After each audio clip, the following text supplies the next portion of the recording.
J'accueille maintenant Mme Odette Sirène, qui est directrice adjointe aux études à l'École des sciences de la gestion, donc l'ESG. Bonjour Odette. Bonjour Mélanie. Comment ça va? Ça va très bien, Ça toi? va bien. Merci d'être avec nous ce matin. Ça me fait plaisir.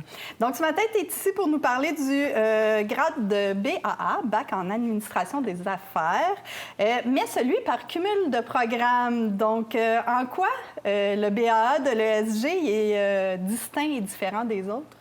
Bien, écoutez, on a plusieurs baccalauréats qui mènent au BAA qui sont distincts à l'ESG. Il y a plusieurs particularités. Mais effectivement, ce matin, je voulais vous parler de la formule des BAA par certificat, qui est un peu plus mystérieuse. Effectivement, c'est un petit peu moins connu. C'est particulier parce que c'est très personnalisé comme formule. L'étudiant fait sa combinaison, fait son choix de certificat pour avoir un BAA qui est fait sur mesure pour lui. Alors, effectivement, c'est un petit peu moins connu, mais c'est exactement le même grade. Donc, c'est un peu unique. Chez nous, il n'y a pas d'éducation permanente.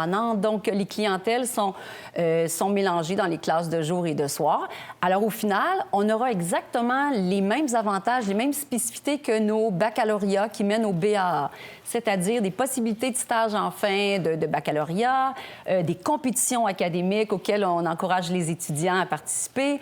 Quand la vie reprendra, quand on reviendra à la normale, on a de la mobilité internationale qui est super intéressante aussi. Donc, il y a plein de belles formules comme ça qui sont offertes tant pour les gens des certificats que pour les gens des baccalauréats. Mais la particularité aussi de nos baccalauréats, c'est que l'étudiant peut avoir jusqu'à 8 équivalences, 8 cours complètement exemptés s'ils proviennent d'un DEC en technique administrative avec une certaine quotaire. Là, on pourra en reparler. Donc, ça, c'est valable tant pour les certificats que pour le baccalauréat. Parfait. Donc, puis, c'est quoi le profil des étudiants qui choisissent cette formule-là ou ce serait quoi les avantages de choisir la formule? Bien, écoutez, c'est devenu très, très, très populaire, on s'entend, parce que, bon, ça peut permettre plein de combinaisons. Mais ce qu'on voit, c'est que des gens qui vont vouloir soit venir un peu à temps partiel en travaillant en même temps, les gens qui vont vouloir y aller par étapes en disant, bon, 30 cours, c'est une longue aventure, est-ce que je vais faire vraiment mes 3-4 ans au baccalauréat?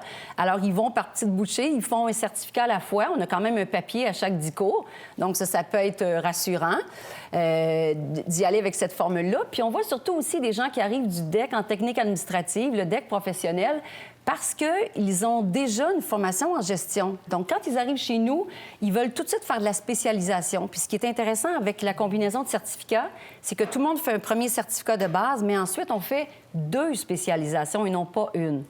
Alors, c'est là que ça devient complètement unique comme formule et très différent. Puis aussi, ce qui est bien, c'est qu'il y a des certificats qui sont offerts qui ne retrouvent pas leur équivalent dans le baccalauréat. On a 18 certificats. Quelqu'un qui veut étudier en immobilier, en planification financière, il y a des combinaisons de programmes qui n'existent pas en gestion de la gastronomie. On a plein de possibilités qui ne sont pas nécessairement offertes dans les baccalauréats.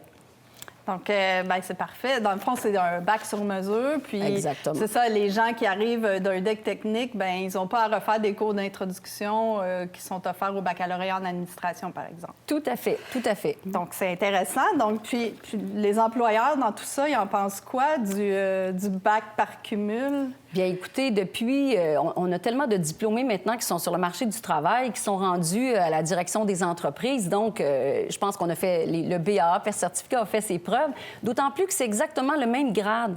Alors, ce qu'il faut comprendre, c'est que pour l'employeur, l'étudiant arrive, il a un BAA avec 2 spécialisations. C'est ça qui devient intéressant. Puis ça peut être des choses aussi qui sont connexes. Quelqu'un peut faire du marketing avec du commerce international, donc ça renforce sa spécialisation.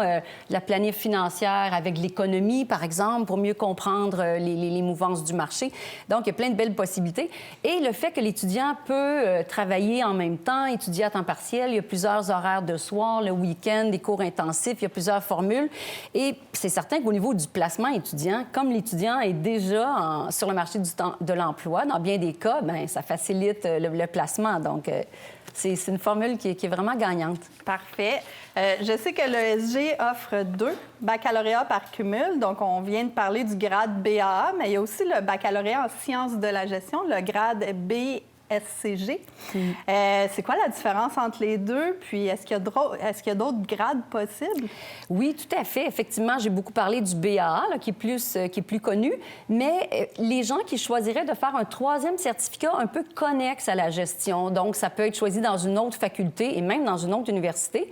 Alors, à ce moment-là, bon, ça va être quelque chose de connexe à la gestion, mais qui n'est pas tout à fait. Ça peut être en études urbaines, ça peut être en communication socio-numérique des organisations. Bien oui, avec les médias sociaux, ça devient super important. En sciences humaines, en sociologie, comme on a parlé plus tôt.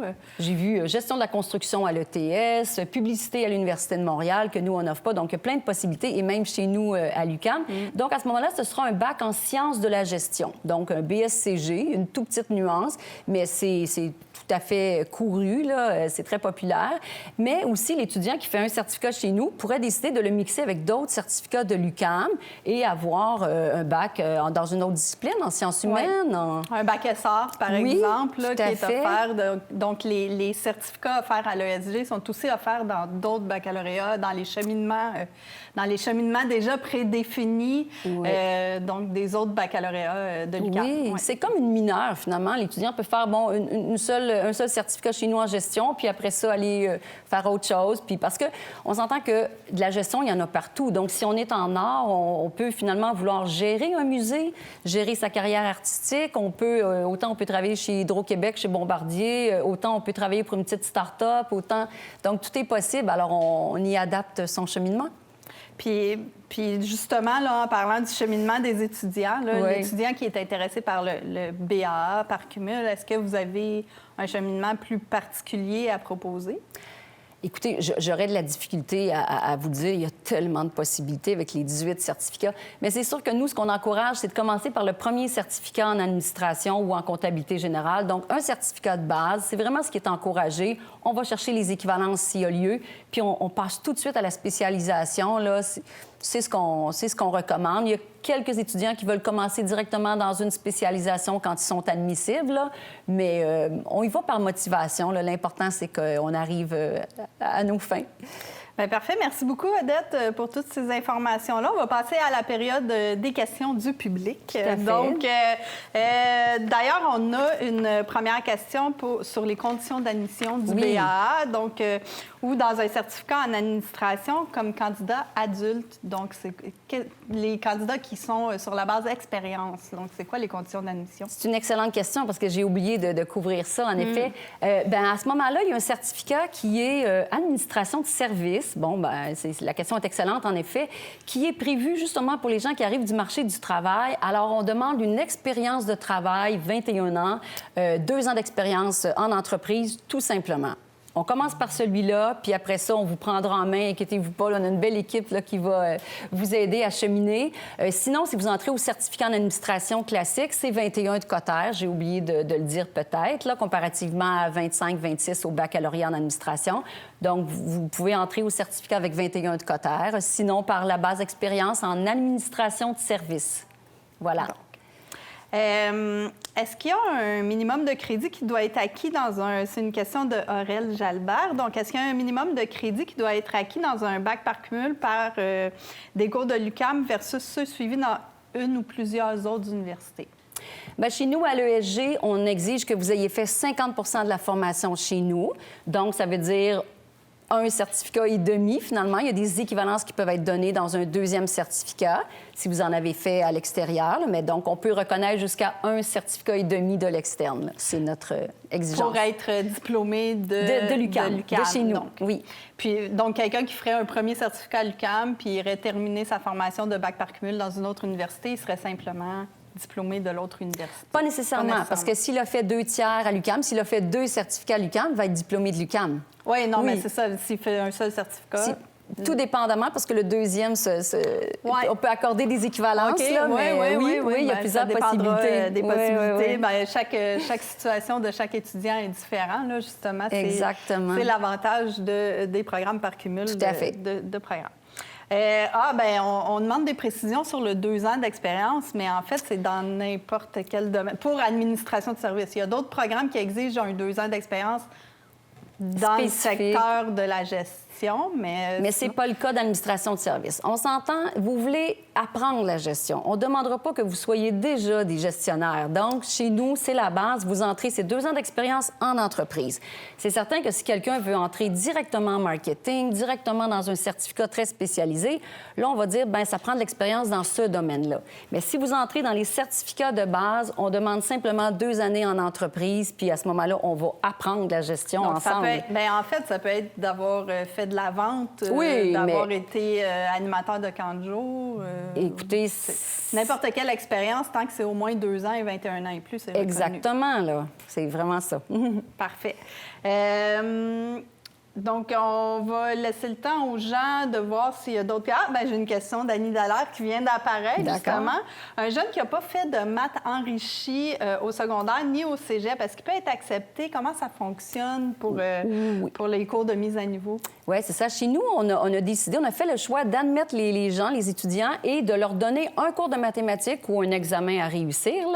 Quelqu'un qui n'en aura pas fait du tout va choisir de suivre le cours. Vous avez 1 an pour le faire. Alors, vous ne serez pas refusé pour cette raison-là. Vous allez être admis conditionnellement à la réussite du cours de mathématiques dans un délai de 12 mois, tout simplement. Alors, c'est assez simple. Puis c'est le cours de mathématiques qui est choisi sur mesure pour préparer aux études en gestion. Donc, bien, on va prendre une dernière question, puis de toute façon, après, si vous avez d'autres questions, Odette va pouvoir aller y répondre par clavardage ou dans l'outil questions-réponses.